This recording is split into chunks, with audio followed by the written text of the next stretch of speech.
Also somebody from Nepal. Thank you for joining us a bit Wow. further away. Must be early for you. I think at least 2.5, 3 hours, 3 hours earlier. Cebu Roosevelt Memorial College. Good morning.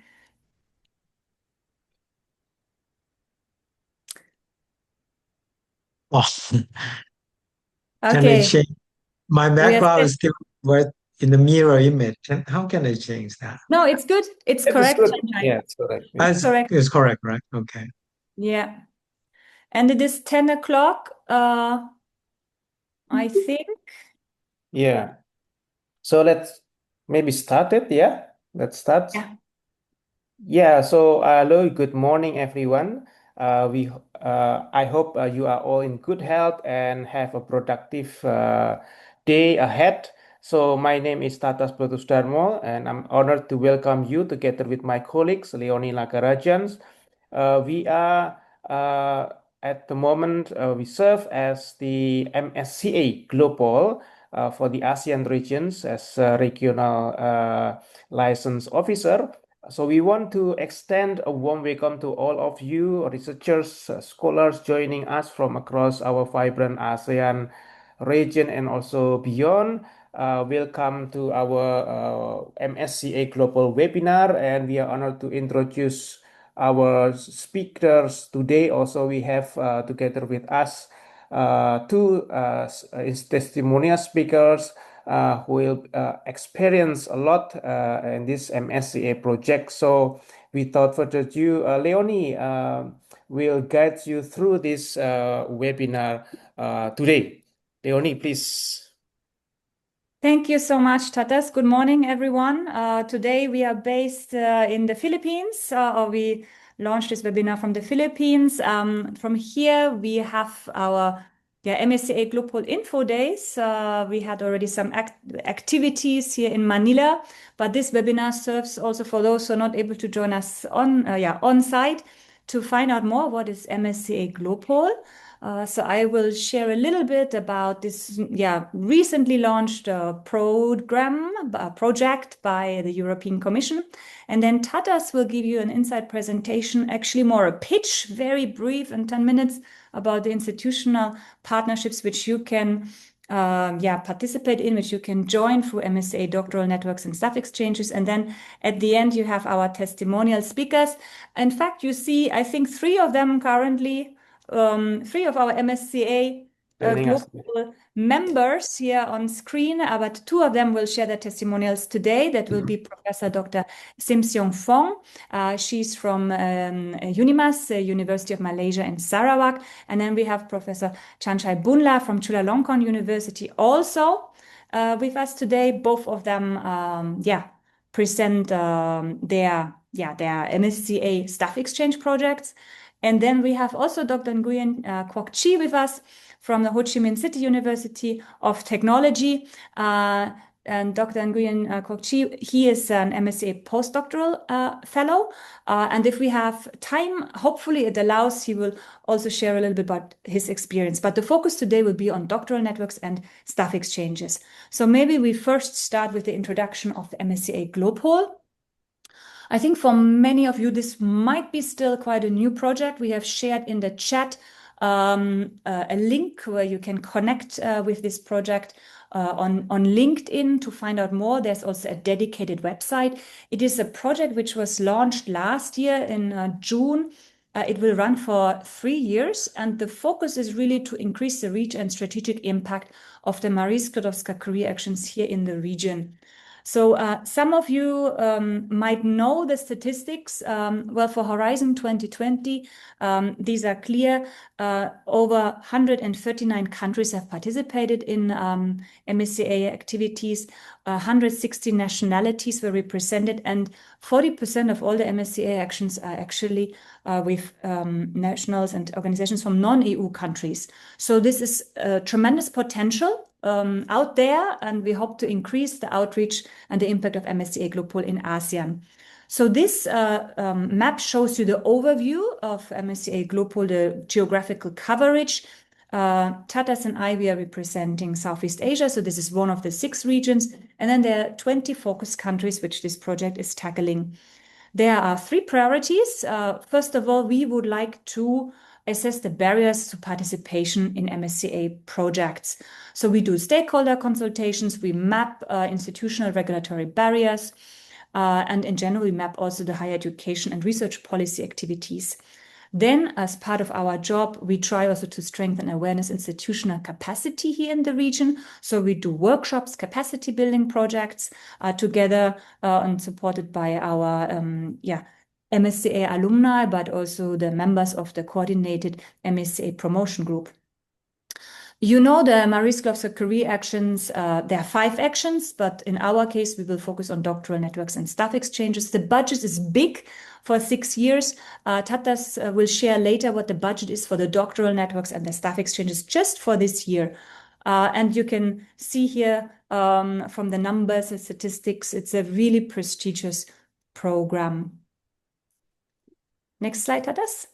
So for those who are following a bit the policy developments, there is a plan of action for implementation of the ASEAN-EU strategic partnership, which is still running for another 2 years, this action plan. And also here in this action plan, the MSCA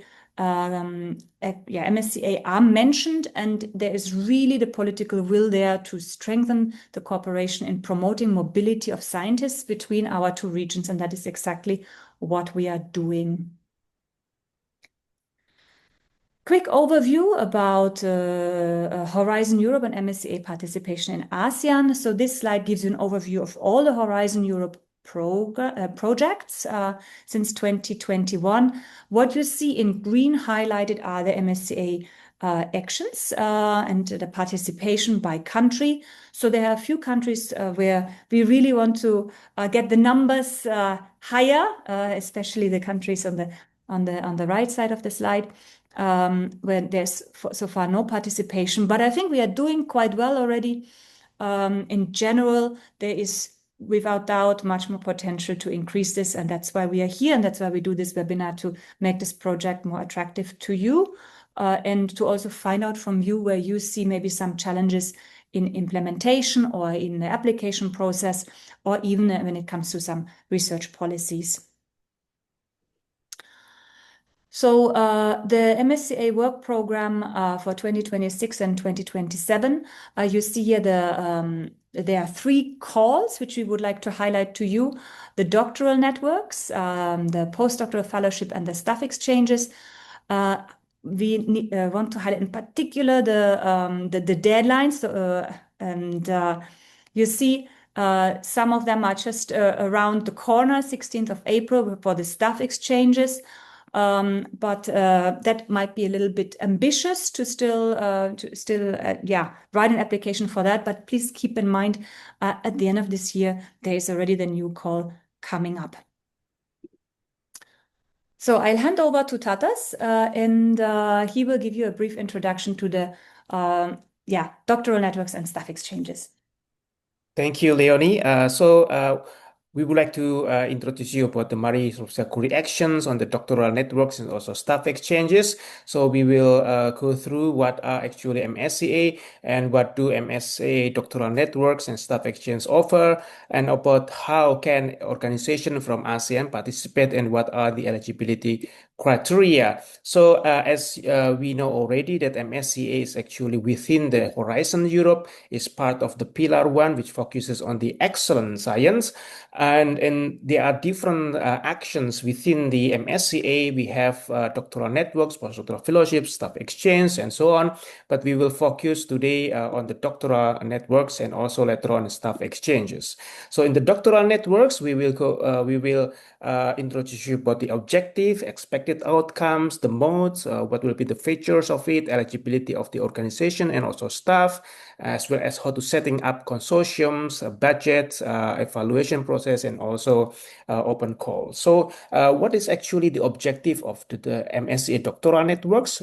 MSCA doctoral networks aim to train creative, entrepreneurial, innovative, resilient doctoral candidates. So basically the focus is to create a doctoral programs by by having a project together with other institutions in the European and also across the world. So what will be the expected outcomes? The expected outcomes of this doctoral networks, doctoral program project is, of course, to support the doctoral candidates, mainly focus on the skills, developing the skills, competence, and also give benefits to the participating organization, especially related to the enhanced cooperations, transfer knowledge, and also internationalizations, increase the attractiveness of this program created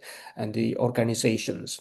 So what are actually the modes? We have three different modes of creating this doctoral program. So the first one is standard doctoral program, and then the second one industrial doctoral program. The third one is joint doctoral program.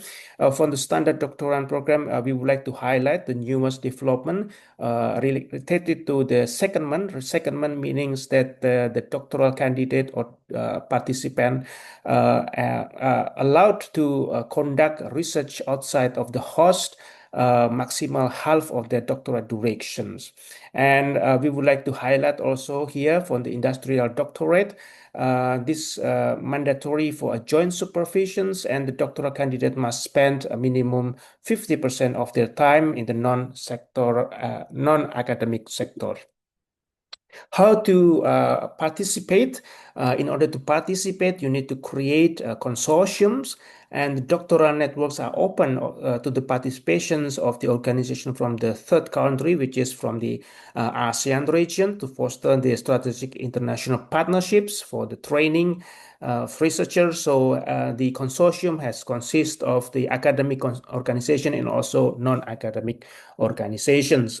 And the features that you need to think about, that this creations of this doctoral program should focus on the trainings to increase the career opportunities and also employabilities, and around that we have the features related to the international mobility, appropriate supervisions, career development plans, interlinked individual project research, intersectoral secondment, and also research related and transferable skills training, and the overall durations of the projects must not exceed 48 months from the grant agreement starts. Especially for the joint doctorates, it can extend to maximum to 60 months. And this fellowship itself, it's full-time employment basis of 3 until 36 months. So consortiums is important. So if you are planning to create this participate this one, you need to create consortium, must include at least 3 independent legal entities, 3 different organizations, each in different AU member states or Horizon Europe associated countries, and at least 1 entity must be in the AU member states. So when you are creating this program, of course, you open the calls for recruitment of the doctoral candidates. You make sure that the candidate that you recruit has no PhD degree at the time of recruitment and must be enrolled in a doctoral program leading to PhD degree in at least 1 AU country or associated country, and from any nationalities. And related to mobility rules, we need to abide that the doctoral candidate must not have resided or carried out their main activity in the country of the recruiting entity for more than 12 months, at least 36 months prior to the recruitment date. So how to set up the consortium? Please have a look on your previous networks, and also the networks you have it in your university. Talk to them, especially from the European organizations, because they will be as the coordinators.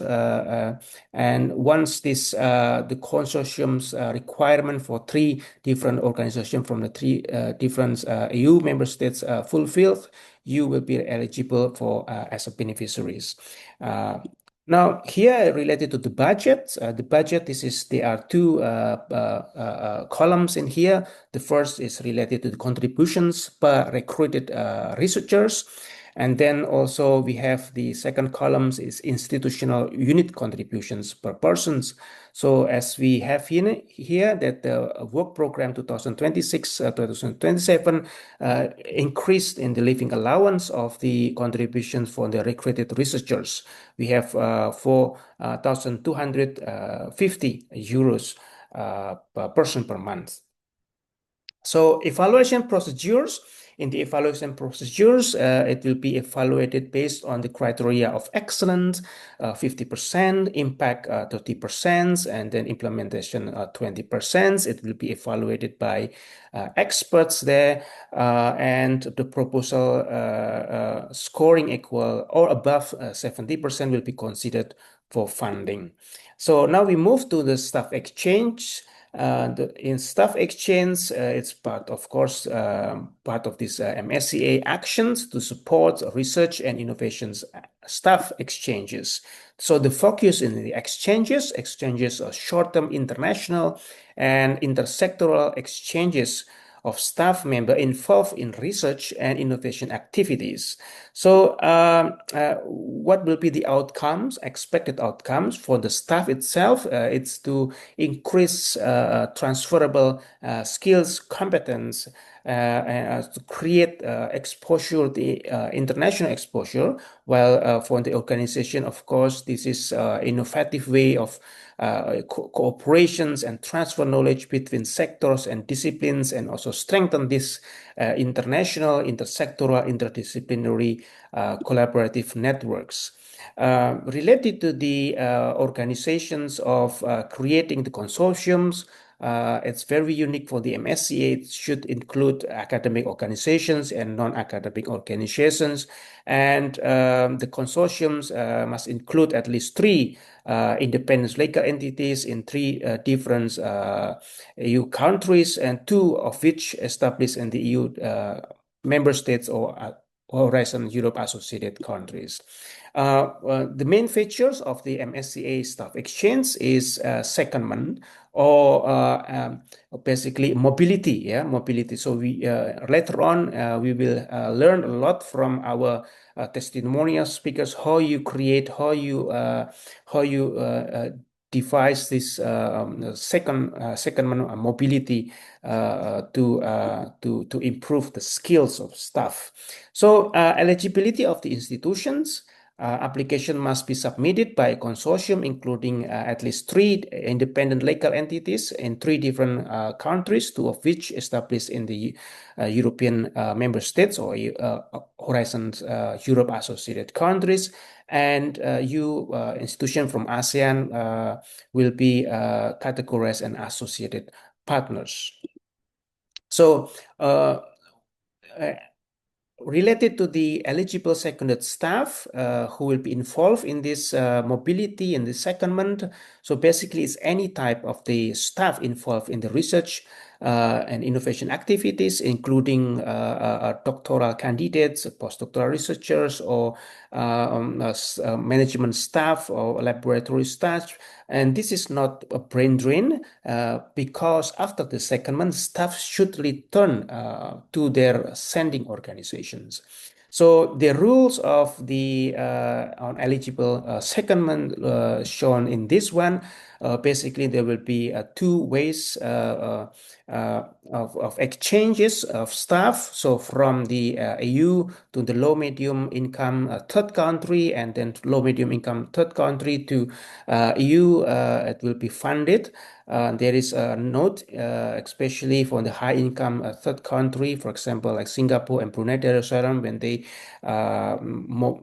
have mobility to Europe, will not be funded. So how to set up consortium? Talk to your current existing networks, or grow your networks, especially to find out those who are willing to, and also who are have capacity for coordinating. This is very important topic in this matter. So related to the funding allocations, here we have the unit cost. For persons per month is 5,170, which includes staff member unit cost for RTD, and also for management. Evaluation procedures, same, will be evaluated based on the excellent impact and also implementations. So without further ado, I will give it back the floor to Leonie, who would like to introduce our testimonial speakers. Thank you so much, Tatas, for this quick, comprehensive, yet concise overview of the doctoral networks and staff exchanges. So today we have two testimonial speakers. They are both experienced staff exchange researchers, and maybe we can start with Professor Siong Fong, who is from the Faculty of Resource Science and Technology at the University of Malaysia, Sarawak. A few words about you, Prof. Sim. So she has received her PhD in chemometrics from the University of Bristol in the UK. Prof. Sim, you also hold a master's degree in business administration from the University of Southern California. And you were awarded your bachelor and a master's degree in resource chemistry and organic chemistry, both from UNIMAS. So your research focuses on data mining and large data set analysis in environmental and analytical chemistry, but you have also an extensive experience in handling data from diverse sources. And I think over time, that's why your work also expanded into transdisciplinary applications spanning agriculture, food security, biomedical sciences, and thermal performance optimization. So you have been approached by a European coordinator to be part of Marie Skłodowska-Curie Actions Staff Exchange, and we are really excited to hear about your journey and your lessons learned, experiences, the challenges, but also all the positive aspects which you have gathered from the MSCA. Please, the floor is yours. We stop sharing and you can share your slides, Prof. Sim.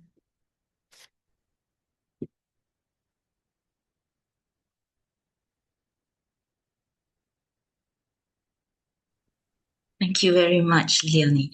I'm going to share my slides.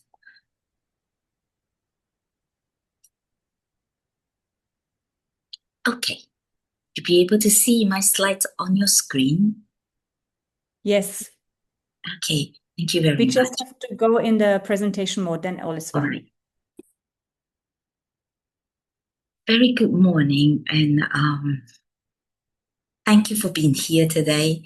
And thank you, Leonie and Tatas, for giving me this opportunity to share. My name is Siong Fong Sim. You can call me Sim. Everybody calls me Sim. I'm from University Malaysia, Sarawak. It's located near the tip of Borneo. We are a young university, about 30 years old. So I'm very honored to have the opportunity to share with you two MSCA staff exchange project I'm participating, ARTVOC and VOLATEVS. Now, ARTVOC was a MSCA project approved in 2023. This project focuses on volatolomic approaches to improve the success rate of assisted reproductive technology. Now, in this project, we have 8 partners from Europe, Malaysia, and Panama. Okay. Now, before ARTVOC, I have also participated in another project which is currently ongoing. This project was approved in 2022, and this project focuses on analyzing the volatile organic compounds emitted by the extracellular vesicles for disease diagnosis. In this project, likewise, we have 8 partners. This one we have European partners, Malaysia, and also Panama. And ARTVOC, we have European, Colombia, and also Malaysia. So these 2 projects are led by the same project coordinator, Dr. Radu Ionescu from Estonian University of Life Science. Now, I'm going to speak specifically about the impact on the institutions.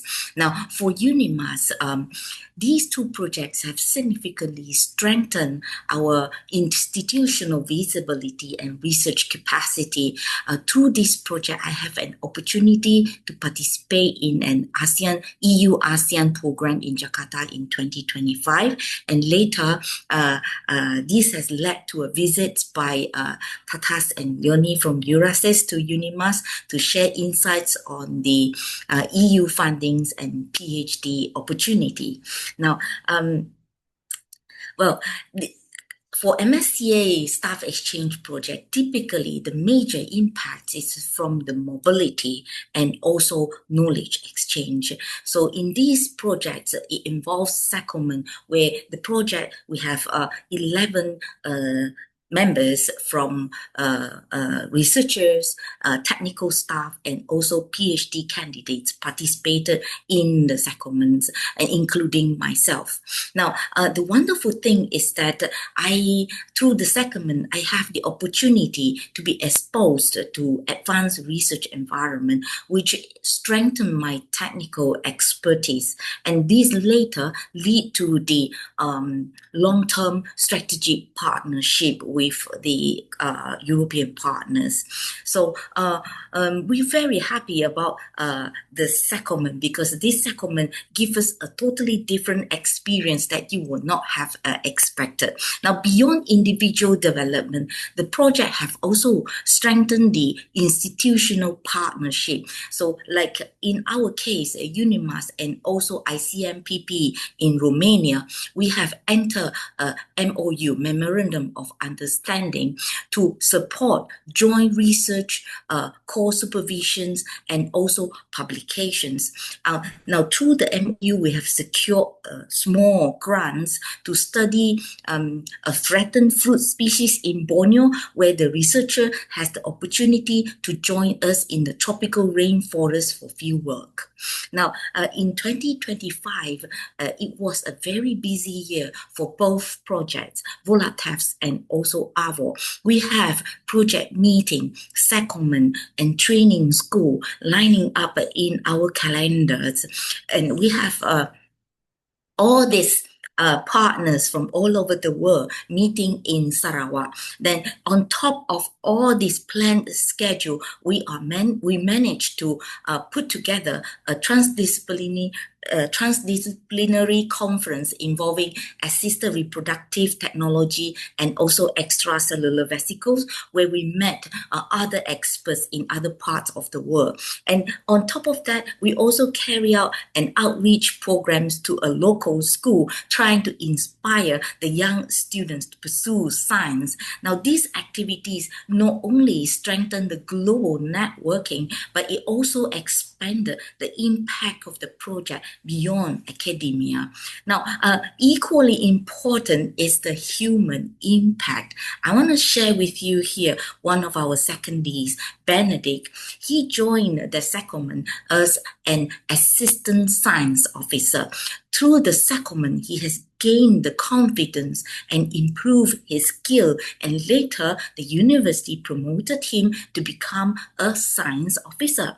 And at the moment, he is pursuing his PhD with one of our project partners from Romania. So in this process, the co-supervisor visited us, joining us on the ground in the jungle, and at the same time engaging with the local community. Now, this is just beyond scientific exchange, but it includes cultural understanding as well as mutual respect.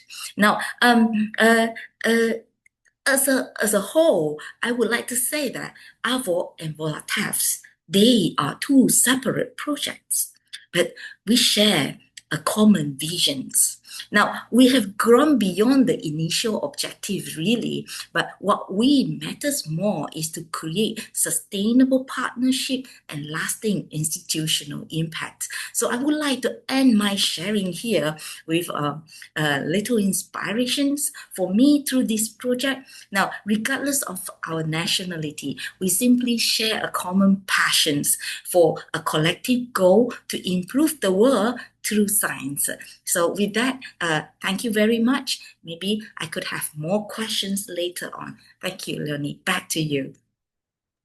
Thank you so much, Professor Sim. It's always a pleasure to hear about your journey. And I'm quite sure that participants will have questions because all sounds great and easy, but I know that there have been also a number of challenges along the way. So to our dear participants, if you have any questions, go ahead, put them in the question and answer section. Also, for example, how Professor Sim found her coordinator, how did the other partners get together, what are the best strategies for you? Okay, she gives some recommendations. We might hear also some recommendations from Professor Chanchai Boonla from Chulalongkorn University. First of all, congratulations from our side to you. We heard that you have just last week received another a grant. You have now your next MSCA Staff Exchange project ongoing or coming up soon. If I'm not wrong, it's now the third one. So we will hear about your experiences, but maybe first let me introduce you. Dr. Chanchai is assistant professor at the Department of Biochemistry at the Faculty of Medicine at Chulalongkorn University. So you are also an adjunct, have an adjunct appointment at Petra Christian University in Surabaya in Indonesia.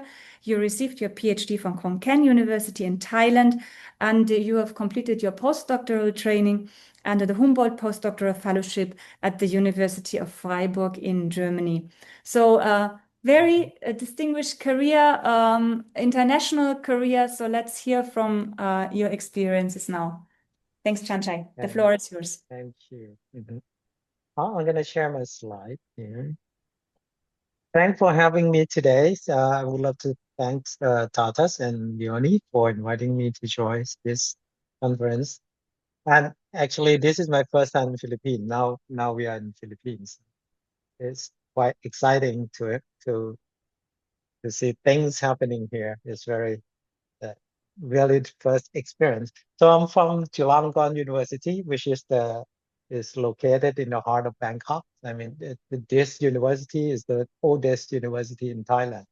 So I'm actually working by training, I'm a medical technologist, and then I trained PhD, medical biochemistry, and then now I'm returned to come to work in the Faculty of Medicine, Chulalongkorn University. So I just moved to the journey that we involved in the MSCA Marie Curie Staff Exchange. Before Staff Exchange, they called RISE project.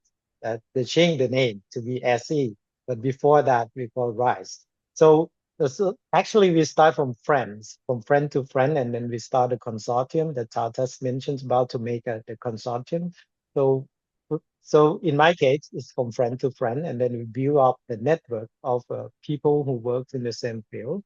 I really works for a long time on cancer treatments. We trying the ways to find the nano carrier, because we work on the nanotechnologies, the drug carriers that can target the tumor cells and can treat cancer cells effectively. So we first start to raise the grants. Like I said, this is called RISE, it's Research Innovation Staff Exchange. So we started to write the proposal in 2017 before COVID. And then we get bad news on that day. Yes, we get rejected for sure. So, and then we resubmit again then in 2018. And then luckily we get the projects, and then continues. Then another years later, 2020, we also have another project because SUPRO-GEN. This is my colleagues in Chulalongkorn University take a lead in this role because they have the lead in the previous one, and not take both at the same time. So and then here we 2022, and we also submit another proposal we call a ROSE, and then we get rejected. And we still trying to do our best to reapply every year as much as we can, and we try not to get like giving up things. And 2023 we try again, and then we get rejected. And another times 2024 4, and then lucky enough, yeah, we get another grant. We got robots, and this time we use synthetic biology to build. We try to engineer the bacteria to be like a weapon to kill the cancer cells. And now this project is going on. So we have a lot of exchange from my student, also myself. My colleagues from Chulalongkorn University do a secondment in Europe and other countries that are our partner.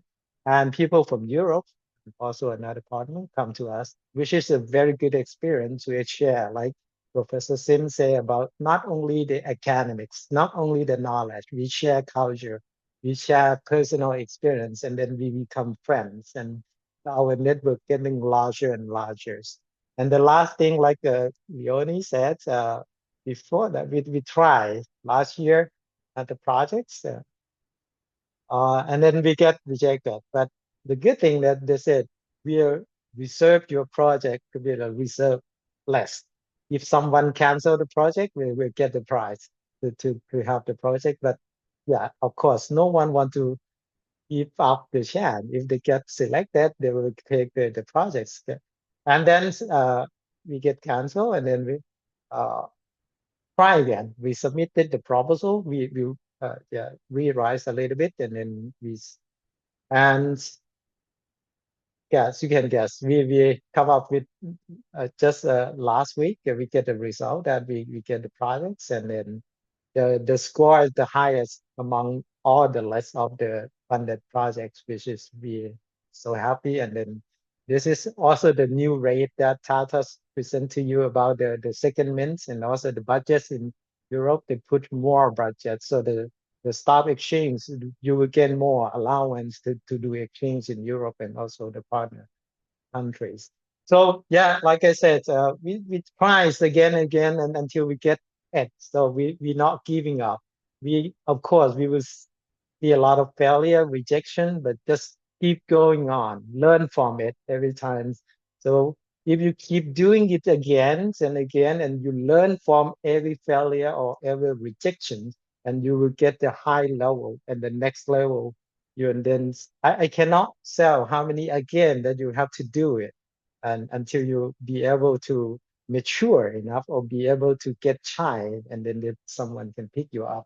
So you just keep learning from failure, keep learning from rejections, and then you will every day you will get the next level, and your competency and your you will get yourself, you're not in the same state anymore. You're going up, and then I'm sure one day then you can knock the A out, and then you can get what you want. This is the lesson learned from our teams, and because we never give up, we have to do it again, and then don't let rejection discourage you. If you have a very strong determination, then just go for it.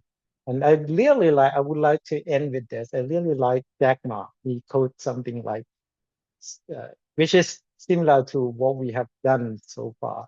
He said, today is difficult. Tomorrow is much more difficult. And the day after tomorrow is very beautiful. It can be your sunshine. So don't give up.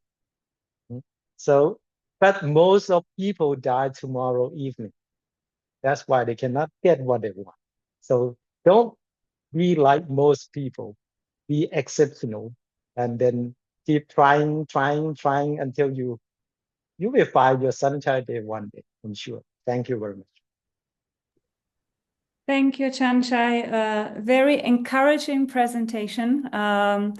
You highlighted one of the most important, I guess, competencies, qualities in this process, which is resilience, and trust in your competencies and knowledge and research that it will be acknowledged.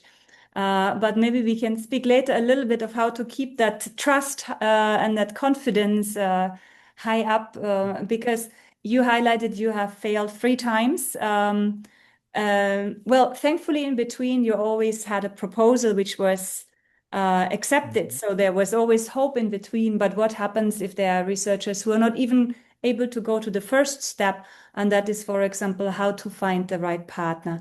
So I saw in the chat that we have, there was a question raised, already actually answered by another participant who is coordinating the projects. The coordinator is always from Europe or from an associated country.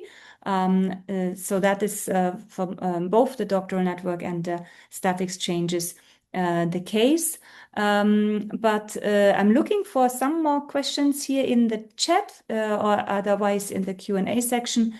But in the meantime, while we are waiting for questions to come in, maybe you can share a bit some tips, tricks, strategies which you have learned also from other MSCA alumni beyond your strategies of finding partners, because you had the benefit of knowing some of them. It started as friendship, and then it grew. For Professor Sim, her article was read by the professor from the Estonian University. But what are other strategies? What can you do to find partners? And I'm seeing here that we have also Francis de la Rosa with us. He is from De La Salle University. He's also an MSCA alumnus, but he did his PhD in through the MSCA program. So all of the speakers, let me just change here to gallery mode. All of our speakers here, you see, Francis, you're the only one who has not yet changed to our official MSCA-GLOPOL background. So we give you a few minutes for that, for the group photo later. But I think all of you have experienced in a different way how to come and search and look for partners. So maybe any other inputs here, because that is the first step. Who wants to start to join?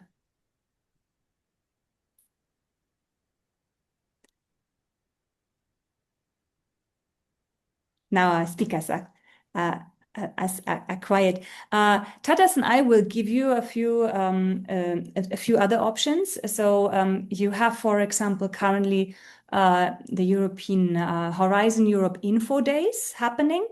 So these are on hybrid meetings, most of them also with matchmaking sessions. So this is one opportunity you can look into. Find partners really through structured, coordinated matchmaking sessions. That is one. Tatas, can you share a few other pathways to find partners? Yes, so actually there are many ways how to find partners, but from our experience, it's actually from the partners that we have, because of course we can share the possibility to finding out the partners through, for example, the EU portal, EU tender and funding portal. You can find through partnerships search, partner search, or the Euraccess web portal, also partner search possible. However, it's just very rare to when a professor receive emails from nowhere, do not know you, to have a connections. I think maybe Professor Chanchai, Professor Sim, or maybe Professor Chi can tell the story. Maybe who will say something about that, Professor Sim, Professor Chanchai, please. Yeah, I can share first. In my case, it's quite difficult, like Tata said, to get the contact or setting the network by email, because it is quite difficult if some people doesn't know you before, and then she will get a very positive reply to you. So in my case, most of the time we come for a conference, maybe, because and then you get to get your presentation in your field, and then you know exactly somebody that doing the same field of you is coming to that conference, and then you start to talk in that way. That would be another way if you're not friend before, because I used to get that when I do something like a follow-up Humboldt Fellowship in Germany, in Düsseldorf, after my postdoc, and then I trying to find someone who did first publication on that field that I would love to go for the second Humboldt Fellowship. So I met that professor Dusseldorf in the conference in Berlin. And then we talk a little bit, and then after that we get connected. And then, so what I'm saying is, meeting in person is very important. So because writing an email, or maybe this day, getting in touch by Zoom meeting like this, at least seeing face to each other, maybe is much better than just writing an email. That is my case. I'm not sure, Professor Sim. Yeah. I have a very different experience from Prof. Chanchai. I received an email. It was at night, near midnight. I usually will check my email before midnight. So it was an email from Dr. Radu Ionesco inviting me to join him in a proposal. I remember telling my husband, I said, I have these invitations, and my husband told me, do ignore. This is very likely a junk mail, you know. But somehow I have this feeling that it isn't a junk. I didn't even check. But anyway, I responded a yes to him because he invited me based on a paper I published. Well, after knowing Radu said it was very difficult to get response writing to ASEAN universities because of people choose to ignore the email, which I totally agree because at the first sight, I have similar, I mean, not me, I have someone telling me to ignore the email as well. But I think that if you think the email referring to you, it's for reputable grant applications, and it connects or relates you in a way or another way, I think the email is legit, and the collaboration is worth a reply from us. Yeah. With that, thank you.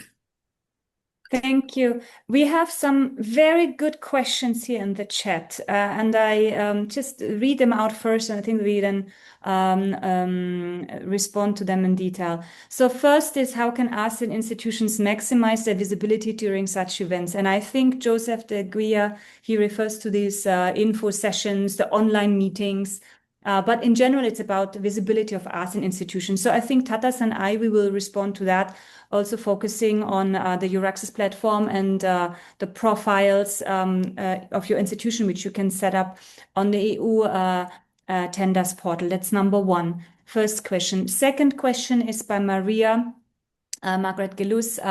Are there any other ways that we can streamline the process of knowing which universities are interested in forming a consortium? This is similar here to a few questions to you, again from another Maria Elena Kaguya. Do you have a directory or a roster of potential partners that we can choose from, ideally categorized by areas of expertise? That would be great. Tatas is smiling. So maybe we can respond to that as well. And then how could we join the consortium and propose also some joint activities? So maybe we first start with how can you raise your visibility? Tatas will give you some tips, and then maybe we can hear also from Francis and from Kwokchi, who are not staff exchange alumni, but did their postdoc and their PhD under MSCA. How can you raise your visibility, both as individuals, researchers, and as institutions? Tatas, you first. Yeah, so to raise up our visibility is first you go to the EU tender portal, or maybe it is through the Euraccess web portal, because Euraccess is the largest database in Europe. It is funded by the European Commissions, and what you need to have is actually the EU login account. So without the EU login account, you cannot access, you cannot put your and your profile, the profile of yourself as an individual researcher or the profile of your university. Yeah, you have to have this kind of AU login account, and basically with that AU login account, you can create your profile and the profile of the institutions that will be advertised and that will be can be seen, so the European partner can have a look on your profile and the profile of the university. Now, the second one is for your institution, because we are talking about institutions. Because in this MSCA is whenever you apply for proposal is you are representing your institution to apply. So you need a PIC number.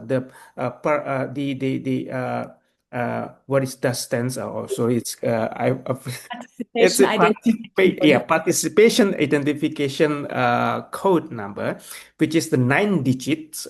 This is you need this one, and this has to be created. Has to be created first. So maybe Professor Chanchai, Professor Sim can say something about that, because you need this. Yeah, you need to put that and to send this information to the coordinator.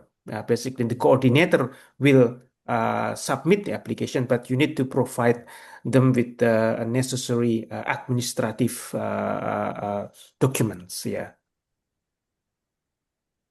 I think that is the two important parts. Is there any missing information, please, Leonie? Yeah, I would like to add to this actually. So Tatas highlighted the Euraxis portal and the EU funding and tender portal. It is very nice to see that so many participants are including their names and their universities and email addresses in the chat. So for data privacy, we cannot share this later afterwards with the number of participants here of this webinar. But if we allow us to give you a little bit of not homework, but a follow-up task from your side, just use exactly the same information and create on your Euraxis your profile, because this is exactly what is on the Euraxis website. There are over 60,000 researchers who have already their profiles there with their names, their research areas, their contact details. So that is the first step from your side, which you can do as individual researchers. And then, as Tatas highlighted from an institutional perspective, please ensure that you have your participation identification code. So maybe we go to the other question is, or the suggestion, is there any directory or roster of potential participants that we can choose from? So very valid question. Yeah, how would you respond to that? You have an interest? Yes. What's the first step? Maybe, Francis, what would you do? You know MSCA, but you haven't participated yet, or you're in a staff exchange. What would be your first step? My first step is basically first, because I'm an alumni of MSCA, what I will do first is to connect first with professors. That's the first one. If we're talking about staff exchange, because you will benefit with their network. So basically, they will have first their own network, and then they can incorporate you in their network. So I think that's the first thing that I will do. And then secondly, of course, I need those IDs like PIC for my university. And then after that, of course, if we will propose something, it needs to be beneficial not just for my institution, but also for the institution where I will be going. So it's mostly about everyone should be in a win-win condition. So I think that's the first thing that I will do. I mean, for now, I'm, let's say, a graduate of MSCA, but I think most probably I will apply for a postdoc. That's the next step for me. Then after that, maybe that's the time for me to have some funding opportunities. But I mean, if you're going to ask me about staff exchanges, first things first is to know someone from the EU professors, and then after that, you need to get along with their network as well. Thank you. From our side, we are publishing frequently country reports of ASEAN. Actually, they're all on our Euraxis website. Tatas, if you could just share the link in the chat. to our country reports. Here you see an overview also which organizations participated from which country in Horizon Europe and MSCA projects. So a first step is also to see, is there already something ongoing in your university? And you might be very happy to know that we have in Southeast Asia 114 Horizon Europe MSCA projects. So that means not 114 organizations, because some, like for example, Chanchai from Chulalongkorn University has already 2, Professor Sim has already 2, but there are definitely at least 60 to 70 organizations. So if you know a professor from that other university, if you have existing collaborations within Southeast Asia, also explore that first. Dr. Nguyen, maybe you would also like to share what you would do, because you are in a position as Vice Dean you have these networks. What would you recommend our researchers here from an institutional perspective?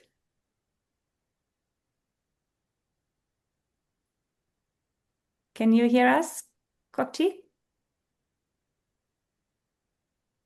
I didn't participate the MSCA SE, but through the presentation, and yesterday I also participate the presentation of Professor Sim. Also today I participate Professor Chanchai. So I think the important things so I got from them is the first one is how we can highlight the important outcomes of MSCA exchange, and of course, if Professor Chanchai can differentiate between the first time and the second time, what is the difference for your proposal? I think this is very beneficial for us, I think. For me is you mean the proposal, right? The project, the idea of the proposal, right? So the proposal have to be, they have the criteria to evaluate the proposal. It have to be very excellent. It have to be innovative, and the network have to be very strong, and then the committee have to be able to verify that all of these networks have been worked well together and be able to conduct this project successfully. So you have to show that the proposal has a strong point, innovative, and the network has strengths enough to carry on the project successfully.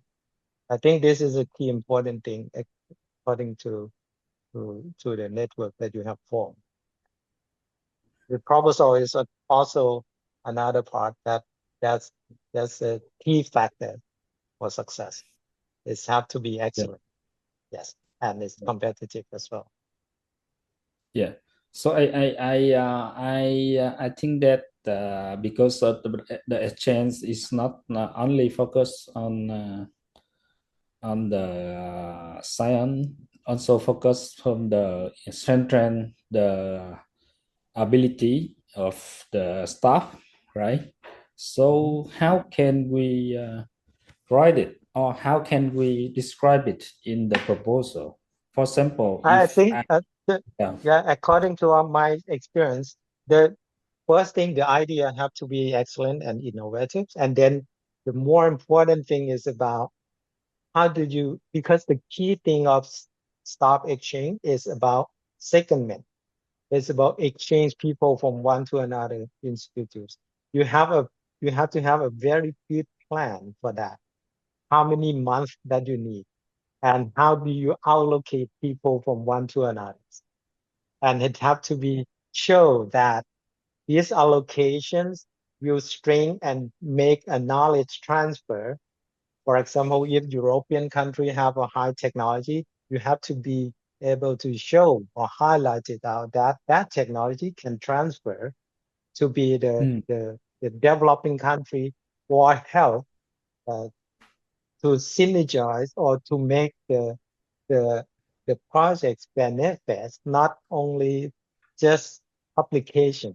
It's about transfer the knowledge of building up the capacity of people. For example, PhD student, technician staff, and other people, they have to gain experience and knowledge that improve their individual capabilities. You have to show that out as well. And also gender equality is also important in Europe now. You have to be able to show that you have consider about the genders. It's not only the man scientists, women scientists is very important. You have to make balance very nicely. The more women, the more chance to get to me. I think so. Good Because point. Good. that's Good. in the society that there's less women scientists. So if Thank you. one thing, try to Thank you. include women in the project. Thank you. Yes, Thank you, I Chan. remember. Yeah, sorry. Yeah. We remember when there is like two applications, both of them are actually excellent, and then which one the review will choose to be funded. I think there is a category on that. You can actually download the work program 2026-2027 to make sure yourself how you create the application. So the first one is related to the impact. So they will evaluate the excellence, so and try to weight which impact have stronger. But then after the impact, it's what Professor Chanchai mentions related to the open science, gender balance, and many different things. So of course, involving of this genders aspects of the proposals, it's play very important role, not only in the different researchers, but also in the methodology of the research. Is there any like gender aspect in your research as well? This goes Leonie? back, thank you. Yeah, this goes back to Joseph de Guia's question here in the chat. What best practices exist for building successful consortia in research? So the gender dimension is one thing. With best, let's say like successful. We have to look into consortia which also focus on embedding the green dimension into their work. Yeah, so definitely, universities are ranked in different ways, but there are also like sustainability rankings. Yeah, so look into organizations which also have very good sustainability practices. We look into open science practices. So there are a number of principles under Horizon Europe and under MSCA which are very strong. So I would suggest, because I look at the time right now, we are taking a few of these questions and highlight them again in our follow-up email to you. What are the key things you have to watch out? Where do you definitely need to be registered? So that would be then a little bit of homework from your side. On the topic of gender gender and women in research innovation, you might have seen on our on the EU's social media profiles that currently the EU is working on an action plan for women in research, innovation, and startups. So there's a call for evidence. So you can also join that. Basically, be engaged with ongoing activities to show that you are visible, to share your voices, and that also helps to increase and overall your outreach and to find maybe even partners. So from our side, we know that there are a few more questions still left, but we always send the recording after the webinar. We will also share some tips and tricks and follow up from your side. So give us a few days to prepare this email. We would like to thank the participants for being really active in the chat. I think we moved everything almost to the chat and not to the Q&A section this time, but that was fine. Definitely, please use all your emails and copy and paste them. If you want to directly connect, go ahead. Otherwise, put them all on the Euraxis platform with your profiles. We really appreciated the very good outcome of this webinar. So very seldom you reach almost the same number of attendees as registrations. So we see that there was a lot of interest and commitment from your side to stay with us for this 1 hour. There is more to come. And we really hope that we will see and meet some of you in the future when we are, as MSCA Global representatives, having either our on-site or online sessions. Thank you so much to all our speakers today, to Prof. Sim, Professor Chanchai, Dr. Nguyen Quoc Chi, and Dr. Francis. We will be later also sharing more about MSCA Global at a policy, EU-ASEAN policy event here in Manila. And yeah, we wish you all a good day, a good weekend, and hopefully see you soon, either in a consortia or as researchers somewhere else here in Southeast Asia. Thank you. Bye-bye. Thank you. Bye-bye. Bye-bye. Thank you.